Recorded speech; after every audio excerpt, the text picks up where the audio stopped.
Indonesia terbantai 4-0 atas Jepang. Tapi aku tetap bangga dengan timnas Indonesia. Luar biasa.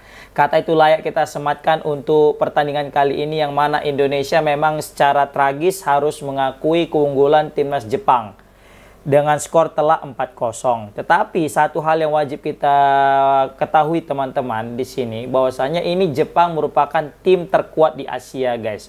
Tim yang pernah mengalahkan Jerman, tim yang mengalahkan Spanyol di Piala Dunia tahun kemarin, guys. Jadi kualitasnya juga sangat berbeda, sangat jauh lah gap atau perbedaan daripada kualitas timnas Indonesia dengan timnas Jepang. Tetapi Indonesia meskipun dengan status ranking yang paling bawah, meskipun dia tahu kualitasnya mereka kalah, tetapi Indonesia tidak bermain bertahan. Bahkan Indonesia meladeni permainan Jepang meskipun ditekan habis-habisan.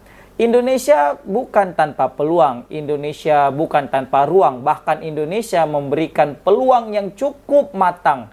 Tapi sayang sekali peluang matang itu gagal dikonversi menjadi gol yang semata wayang. Wah, ini sangat-sangat mengesalkan juga tadi. Karena apa? Karena ada peluang yang mana kita bisa memecah kebuntuan, tetapi sayang sekali masih belum bisa dieksekusi oleh pemain-pemain timnas Indonesia.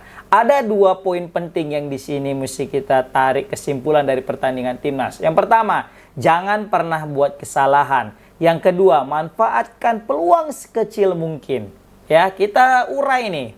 Pertama, jangan buat kesalahan. Justru kita lihat ada beberapa poin penting yang harusnya tidak boleh kita lakukan, tetapi kita lakukan di pertandingan kali ini. Terkhusus itu di gol ketiga. Gol ketiga itu memang karena kesalahan, gol kedua ya. Gol ketiga daripada yang mana Martin Paes gagal melakukan clearance, dia maksudnya membuang bola tapi jatuh di pemain Jepang dan bisa masuk ke dalam gol. Gol keempat memang itu nyaris, itu memang karena hebatnya pemain Jepang ya. Padahal itu udah sudut sempit, udah di cover lah sama Martin Paes, dan juga memang sengaja nggak dijaga karena udah yakin nggak akan mungkin nge-shoot ke gawang karena saking sempitnya ruang yang ada. Tetapi itulah kesalahan kita juga karena terlalu menganggap bahwasanya itu tidak akan mungkin bisa menjadi gol, dan terakhir boom menjadi gol keempat melalui Sugawara. Nah, tetapi guys, di sini kita juga melihat gol-gol daripada timnas Indonesia memang karena apa ya? Lengahnya lini pertahanan kita, guys. Jadi makanya poin yang pertama tadi kan aku bilang jangan pernah buat kesalahan. Memang buat kesalahan sekali, 2 kali, sekali pasti nggak masalah. Tetapi kalau gol yang ketiga tadi itu memang betul-betul kesalahan kita, guys, yang harusnya bisa kita minimalisir. Tapi nggak apa-apa. Ini kita lawan Jepang, kita mesti tahu diri. Jadi apapun ceritanya kita tetap mesti legowo, guys. Jangan pula gara-gara lawan Jepang ini kita bilang stay out. Enggak akan. Ingat, ini Jepang, ini adalah raja terakhir, ini Kapten Tsubasa dan kawan-kawan main, guys. Oke, yang kedua aku bilang adalah manfaatkan peluang sekecil mungkin. Kenapa aku bilang kayak gitu? Karena kita udah tahu ini lawan Jepang, maka peluang akan datang itu sangat sulit. Peluang manis itu tidak akan mungkin sering bisa kita dapatkan. Jadi ketika ada aja sedikit momentum, sedikit peluang yang bisa kita manfaatkan untuk menjadi sebuah gol, seharusnya bisa kita manfaatkan, tidak membuang-buang peluang tersebut. Dan terbukti, tadi di situ aku mencatat 4-5 ada peluang yang bisa kita manfaatkan, tapi sayang sekali belum berbuah menjadi gol. Orat Mangun, itu nggak tahu lagi kenapa tadi, mungkin karena masih nervous ya kan. Baru tadi gol Verdong itu yang pas hasil dari sepak pojok itu asli tipis sekali ya, hampir. Baru juga yang udah dilepas lepas tangkapan siapa tadi namanya, Suzuki, kiper daripada si Jepang ya kan, tapi juga di situ ditendang sama J.I.J. tapi masih membentur. Baru terakhir itu adalah peluang si Arhan, guys, sumpah. Peluang Arhan itu kalau mungkin pemain lain yang nendang mungkin bisa. Tapi mungkin Arhan juga nggak nyangka ini bisa peluang depan mata, depan gawangnya. Dia juga kayak merasa belum siap gitu untuk menerima peluang itu. Kayak agak terkejut, tapi dia langsung mengeksekusi. Ya masih syukur on target, guys. Kalau misalnya malah yang terbang ke angkasa kayak Fabio Gama, gelandang PSMS Medan, kalian nggak tahu kan Fabio Gama? tonton video aku tentang PSMS Fabio Gama, atau kalian tonton di YouTube highlight ini, highlight PSMS Medan, cari namanya Fabio Gama, tendangan ke angkasa. Oke. Tapi setidaknya PSMS, tapi setidaknya Indonesia memberikan apa ya guys, pressure atau tekanan. Nah ini yang buat aku bangga guys. Kita meskipun kalah 4-0 dan ketika di Piala Asia kita kalah 3-1, entah kenapa main dengan 4-0 ini aku rasa lebih enak kita tonton timnas kita ini guys. Bukan apa-apa guys. Meskipun kita nggak mencetak gol ya, tapi asli peluang lebih banyak tercipta di pertandingan kali ini ketimbang kita kalah 3-1 di Piala Asia. Bahkan banyak sekali pemain Jepang itu melakukan tindakan kekerasan juga kepada timnas Indonesia ya kan, melakukan pelanggaran-pelanggaran. Harusnya itu Kevin Dix tadi tuh gara-gara dilanggar tuh aturannya kartu merah tadi itu ya kan, nggak layak kartu kuning dia tadi itu. Kan sampai cedera tuh Kevin Dix 2 kali, yang disikut baru yang dilanggar kedua lagi. Waduh, itu seharusnya Kevin Dix itu bisa diselamatkan nih biar nggak cedera ya kan guys. Tapi nggak masalah. Tapi itu jadi masalah. Kenapa? Karena Kevin Dix saat itu kan cedera, ditarik keluar, jadilah gol kedua. Yang mana Sayuri gagal ngantisipasi, kan di situ aturannya udah ada Kevin Dix yang cover, tapi nggak ada Kevin Dix, makanya mudah aja. Si siapa yang ngumpan tadi itu, lupa pula aku, si pemain Brighton, yang ngoper terus ada Minamino, langsung masuk guys. Aduh.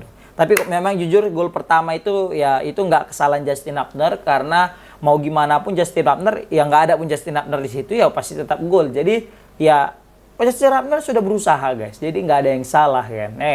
Pokoknya tetap kita dukung timnas Indonesia guys. Tapi sekali lagi mesti kita ingatkan di sini, ketika melawan Arab Saudi nanti kita harus mengantisipasi namanya jangan membuat kesalahan sekecil apapun. Terbukti ketika kita melakukan kesalahan sedikit saja, maka langsung dihukum sama Jepang. Ini lawan kita bukan timnas Vietnam atau Thailand yang mana kita buat kesalahan, mereka juga buat kesalahan juga, kan? Atau ketika kita buat kesalahan, mereka ada peluang dan nggak gol. Ini Jepang, ketika ada peluang dikit aja mereka langsung cetak gol. Nah itu yang harus ditiru oleh timnas Indonesia. Ketika ada peluang sekecil apapun itu, maka harus dimaksimalkan dengan sebaik mungkin, harus berubah menjadi gol. Bahkan di 30 menit awal, ya kan, bukan 30 menit awal, Indonesia sempat mengimbangi permainan guys. Di 15 menit hingga 30 menit awal, itu Indonesia asli jual beli serangan juga sama Jepang. Meskipun Jepang terlalu mendominasi, tapi ketika Indonesia menyerang atau counter attack, itu lebih berbahaya ketimbang Jepang itu sendiri guys. Serius. Maka kalau misalnya tadi timnas Indonesia bisa mencetak gol terlebih dahulu, pasti akan berbeda hasilnya guys. Mungkin kayak Australia juga, ketika kita sudah unggul 1-0, kita akan dibombardir habis-habisan. Sama halnya kayak Australia, memang kita nggak mencetak gol, tetapi kita bisa menahan aja mereka seri, terus mereka langsung membombardir habis-habisan. Seperti itu. Nah, di sini aku menyoroti juga debut daripada Kevin Dix yang luar biasa ya. Kevin Dix menampilkan kelasnya, memang inilah pemain kelas Champions League ya. Cukup berbeda kualitasnya ya. Kita lihat juga bertahan cakep, menyerang juga cakep, dan aku menyoroti bagaimana Kevin Dix bisa bermain dengan Jakub Sayuri di sayap kanan, itu betul-betul klop. Padahal baru jumpa, tapi Jakub Sayuri memang juga keren ya. Meski dia main di liga lokal, tapi performanya juga di atas rata-rata guys. Luar biasa. Rizky Ridho juga gacor di lini pertahanan. Asli ini pemain wajib abroad sih menurut aku. Memang kualitasnya udah serasa kayak pemain-pemain abroad.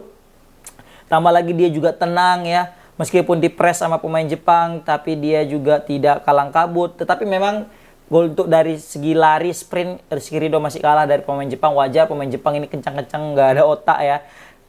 Jepang nih kalau main asli ya, kalian pasti juga tap 1-2, 1-2, 1-2. Nggak capek kayaknya mereka itu main. Nggak ada tuh yang adu sprint yang kencang, yang dribbling, nggak ada.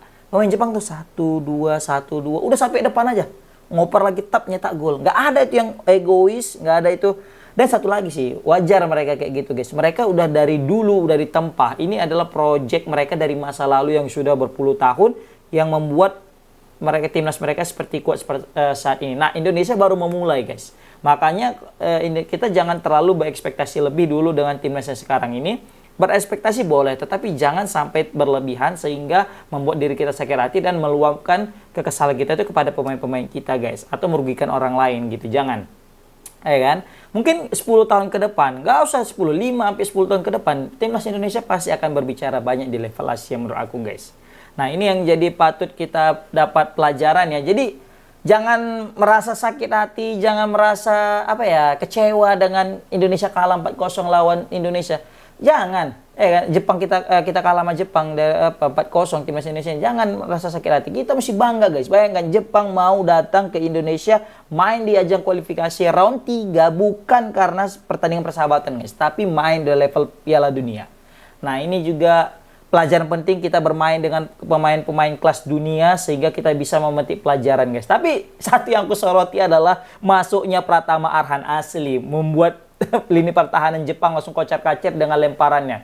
Kayaknya mungkin butuh juga kita Elkan Bagot nanti untuk di pertandingan selanjutnya kalau misalnya lawan Jepang lagi, guys. Karena Elkan Bagot ini sangat ditakuti pemain Jepang kan. Tapi nggak tahu lah, semoga aja kasus kasus Elkan Bagot dengan coach siapa namanya Sintayong bisa cepat selesai biar nggak makin parah ya kan.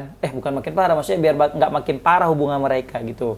Baik-baikan lah. Tapi tadi masuknya Jordi Amat juga memperdalam lini defense kita ya. Memang seharusnya tadi Jordi Amat masuk di babak pertama tapi bukan sebagai bukan sebagai pemain bertahan tapi sebagai gelandang bertahan. Kalau bukan pemain bertahan tetapi gelandang bertahan. Kita tahu ketika dia udah main gelandang bertahan, umpan-umpannya itu Masya Allah keren banget, guys, asli. Langsung tepat pada kaki-kaki pemain Indonesia. Tapi ya apalah hendak dikata, nanti kita dibuat nanti Jordi Amat starter lagi, kita komen lagi ya kan, kok main dia blunder pula gitu dia, udahlah selesai kena serang lagi ya kan. Makanya serba salah nih kalau sama netizen Indonesia nih, guys ya. Orat Mangun asli nggak ada capeknya tadi Orat Mangun. Aku tadi kecewa juga kenapa Orat Mangun diganti, padahal dia yang tadi punya kontribusi. Ya mungkin gara-gara dia dianggap kurang juga ya kan, nggak ada padahal tadi ada sih waktu Arhan tadi itu kan gara-gara dia. Aku bingung kenapa dia ngoper ke Arhan ya. Mungkin karena memang lebih kosong gitu. Tapi aku tadi udah berharap dia nge-shoot gitu. Waduh, kalau dia nge-shoot tadi nggak akan tahu kita apa yang terjadi. Mungkin bisa jadi gol ya kan. Tapi salut kita dengan Bang Jai ya, dengan kepemimpinannya. Justin Hapner juga asli gila. Mainnya mati-matian. Verdong juga. Ini aku melihat pemain abroad kita diaspora ini udah ngalang-ngalip pemain lokal nasionalismenya. Kencang kali asli. Mereka itu rasa nasionalisme mereka nyanyi lagu Indonesia Raya, Khotam ya kan, baru juga Verdong mati-matian main, Justin Hapner jatuh bangun sliding tackle, wah gila. Pokoknya Tom Hain Sinatan ya kan, Kevin Dix, Sayuri, Orat Mangun, Maes, semuanya gokil lah. Yang nggak gokil itu adalah kalau netizen timnas Indonesia yang mana ngomentari negatif tentang timnas dengan hasil kekalahan ini, guys. Oke, kalau komentar gimana pendapat kalian, meskipun timnas kalah tapi kita tetap bangga. Assalamualaikum warahmatullahi wabarakatuh.